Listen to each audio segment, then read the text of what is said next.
నడిపించాలి. మీరందరూ నడిపిస్తారనే సంపూర్ణమైన విశ్వాసం నమ్మకం నాకు ఉన్నది. ఎందుకనంటే మనందరం ఈ తెలంగాణ రాష్ట్రాన్ని కొట్లాడి సాధించుకున్నాం. దేశంలోనే అత్యధిక అభివృద్ధి చెందిన రాష్ట్రంగా నిలబెట్టాలి అంటే మనందరం కూడా కష్టపడి పనిచేయాలి. చివరగా ఒక మాట అప్పుడప్పుడు రామకృష్ణారావు గారు మేము అధికారులతో మాట్లాడుకుంటూ అనుకుంటుంటాం, రాజకీయాలలో కానీ ప్రభుత్వ ఉద్యోగంలో చేరేటప్పుడు 3 రకాల దశలు ఉంటాయని, పరిణామ క్రమం. చేరంగానే గరంగా ఉంటామంట, కొంతకాలం అయిన తర్వాత నరం, ఆ తర్వాత బేషరం. మేము అట్లా కాకూడదని నేను భావిస్తున్నా. గరం, నరం, బేషరం 3 దశలు రాజకీయాలలో కానీ ప్రభుత్వ ఉద్యోగాలలో ఉంటుందని ఒక నానుడు ఉంది. ఆ నానుడి తప్పు అని మనం నిరూపించాలి.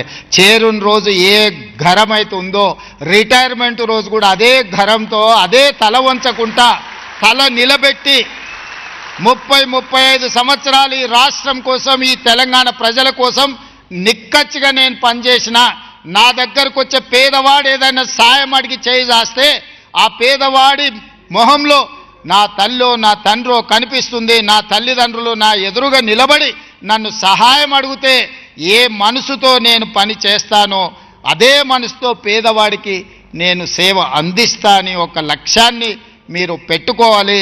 చివరగా ఉద్యోగం వచ్చింది. చాలామంది పెళ్లిగాని యువకులు ఉన్నట్టున్నారు చూస్తుంటే. ఇప్పుడు ధర బలుకుతుంది బాగానే. అత్తగారు వస్తారు, రాగానే నిన్నటి వరకు ఉన్న తల్లిదండ్రులు మనకు దూరం అవుతారు, అత్తగారు వాళ్ళు అల్లం బెల్లం అవుతారని అంటుంటారు. నాకైతే తెలియదు, కానీ నేనైతే ఒక్క మాట చెప్పదలుచుకున్నా.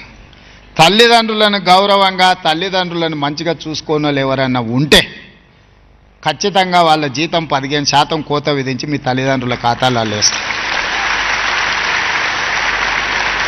రెండవది, గతంలో 4-5 ఉండేది పిల్లలు. ఒకడు మంచోడున్నా ఒకటి చెడ్డోడున్నా ఎవరో ఒకరు చూసుకునేది. మేమైతే 7 మంది అన్నదమ్ములు. మేము 7 మంది అన్నదమ్ములలో 3 సరిగ్గా మా తల్లిదండ్రులను చూసుకోకపోయినా 4 చూసుకునే అవకాశం ఉంది. కానీ ఈ కాలంలో ఒకే ఒక సంతానం ఉంటున్నది, కొడుకైనా బిడ్డ అయినా. మరి బిడ్డ పెళ్ళై అత్తగారింటికి వెళ్తే అత్తగారు వాళ్ళు ఆ బిడ్డను అమ్మా నాయనను చూసుకోవద్దు, ఆర్థిక సహాయం అందించొద్దు అని నిబంధన పెట్టడం మంచిది కాదు. ఈడున్న ఆడపడుచులందరికీ నా సూచన, మీరు అత్తగారింటికి పోయినా మీ తల్లిదండ్రుల బాధ్యత మీదే. మీరే ఏకైక సంతానంగా చాలామంది ఉన్నారు. 1-2 కంటే అసలు అంతకు మించిన సంతానం ఈ కాలంలో లేనే లేరు. మరి మిమ్మల్ని చదివించి పెంచి పెద్ద చేసి మిమ్మల్ని పెళ్ళిళ్ళు చేసి అత్తగారింటికి పంపిస్తే మీరు వెళ్ళిపోయిన తర్వాత మీ తల్లిదండ్రులను మీరు పట్టించుకోకపోతే, ఒకవేళ అత్తగారి ఒత్తిడి ఉన్నా ఏదైనా ఉంటే నాకు చెప్పండి. అట్లాంటిది ఏదైనా ఉంటే, అత్తగారి వైపు నుంచి ఒత్తిడి ఏదైనా ఉంటే నాకు చెప్పండి. ఆటోమేటిక్గా మీ జీతంలో నుంచి కొంత భాగం 10-15% మీ తల్లిదండ్రులకు చేరే విధంగా, ఏ ఆడబిడ్డకు కూడా తమ తల్లిదండ్రులు